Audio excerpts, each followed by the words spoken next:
So, we're going to break down this really fascinating story from the world of crypto options. It's one of those classic tales, a super clever strategy that just completely backfired. And it shows you how a plan designed to protect you can sometimes become your biggest problem. And you know what makes this whole thing so interesting? Just how honest the trader was. There's no sugarcoating it. This is a direct, upfront admission of a mistake. And honestly, that's the best place to start learning, right? It's not about blame, it's about getting to the bottom of why it happened.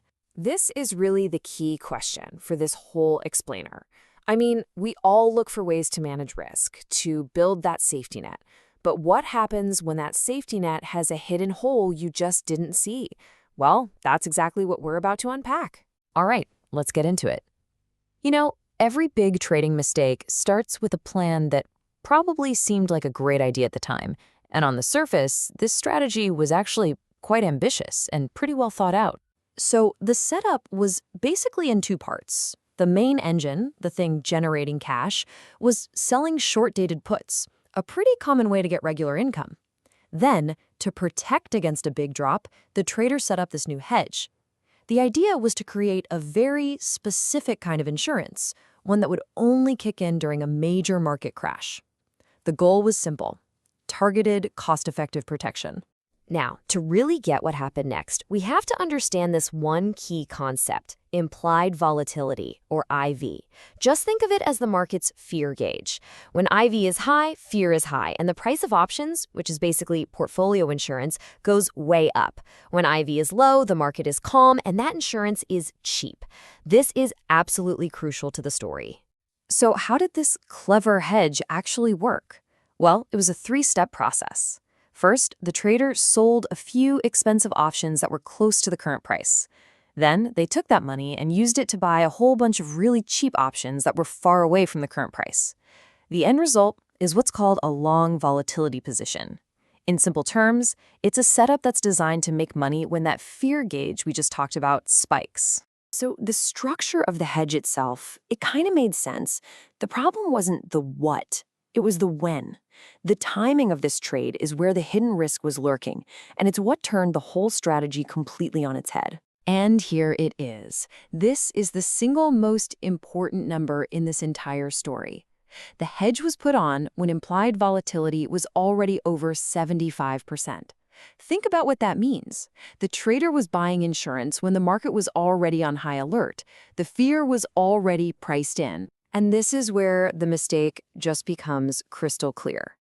Ideally, you want to buy this kind of protection when IV is low, right? Maybe around 50%.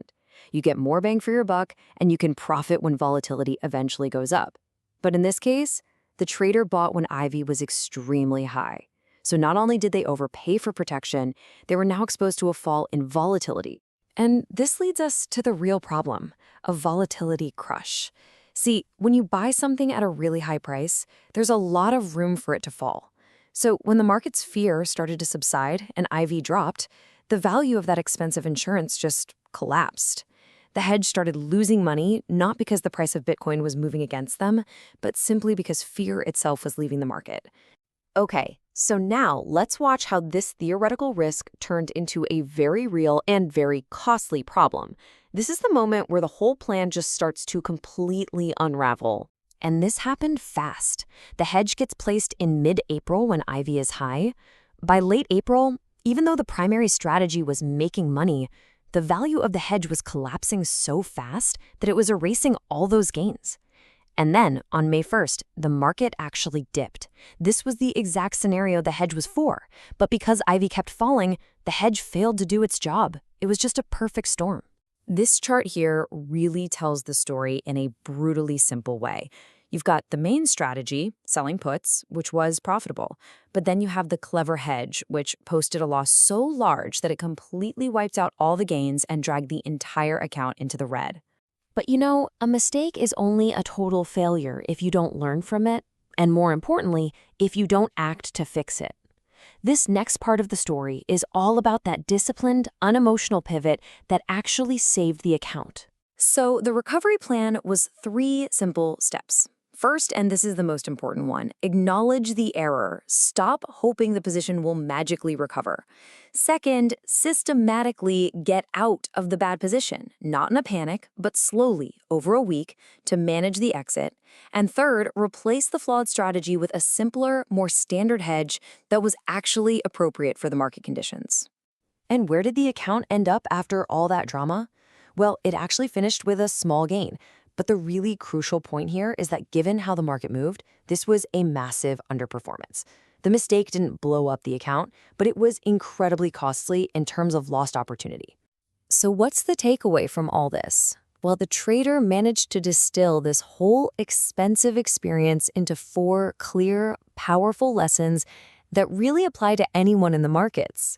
And these lessons are just powerful. Number 1, stick to your rules. The trader knew better than to buy a hedge when IV was so high, but they forced the trade anyway.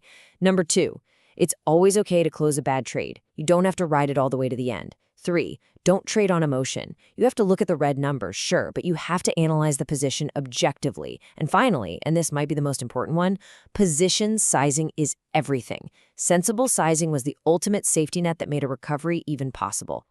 And that leaves us with one final thought to consider. This story really has both parts, doesn't it?